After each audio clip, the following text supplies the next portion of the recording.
Irwariro rya Kilembe Mines n'irya government kandi rikatwarwa umutungo bwo mugera gwa Nyamwamba guboga konka bwa nyuma y'ubwire buce rutwirwa mu town ya Kasese mu byombeko bya diocese ya Kasese rikija kubana rugaruza bwo muri Kilembe konka bwa nyuma yo kugaruza bwo muri Kilembe umwaka guhwire arakabanza ryabara kutunge mabazo kurwo mu kitongore cya National Medical Stores. Government will go on to make mistakes because of few individuals.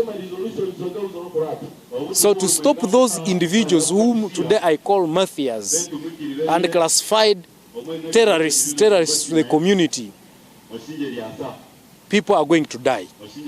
During the floods, we lost several people. So we are saying, despite the fact that the natural calamity of floods hit this place, we don't need to deny people health services, because health services to our citizens is a constitutional right. Then we are going to make a peaceful demonstration so that the residents or the community around this hospital. Obwa hati abebembezi bagarukire bagwerwa kagweye bwa nyuma yo kutungo kumanyisibwa ngo nabashaho ba government baza kubihayo icyo bari kugira ngo necikafuhe. Resolution number 1 is that they will continue seeking health services from Kilembe Mines Hospital.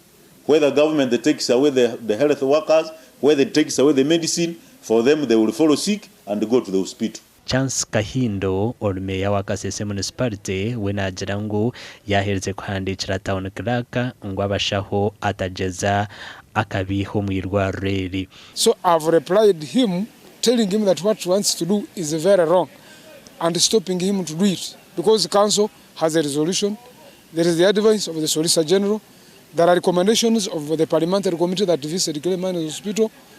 There is also other documents from the third deputy prime minister Nakadama directing. Ngati West twageza ukushikira town clerk wa Kasese municipality konka y'abatarum office amakuru agagasha kwa Gilbert Muhanguzi.